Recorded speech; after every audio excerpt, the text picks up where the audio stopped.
వెళ్ళి మోకరించి అలా స్వరమైన వెంటనే మీ దాసుడైన నేను ఆలకిస్తున్న ప్రభువా నువ్వు ఏం చెప్పాలో నాతో చెప్పు అని అనమని మా పాత్ర చెప్తాడు. అప్పుడు సమయంలో ఏం చేస్తారంటే పడుకొని అని పడుకోని ఉంటాడు. పడుకున్నప్పుడు సౌండ్ వస్తుంది. అప్పుడు దేవుడు వచ్చి సమీలు సమీలు అని పిలుస్తాడు. పిలిచినప్పుడు ప్రభువా నీ దాసుడన్నాడు నేను ఆలకిస్తున్నా ప్రభువా అని చింతపండు లోపల చింతపండు ఉంటుంది. దేవుడు మాట్లాడతాడు. దేవుడు ఏమైతే చేయాలనుకున్నాడో ఆ విషయాలు చింతపండు వస్తలే నేనండి కొంచెం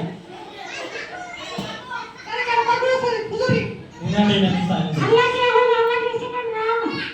సార్లే మా పిల్లలు చక్కగా ఉంటారు. చూడండి పిల్లలు కవర్ చేస్తారు. అండి పిల్లలు చాక్లెట్లని బిస్కెట్లని ప్యాకెట్ చేయండి ఇయ్యొద్దు అన్ని మాకు ఇచ్చే మేము తీసుకుపోతాం. అండి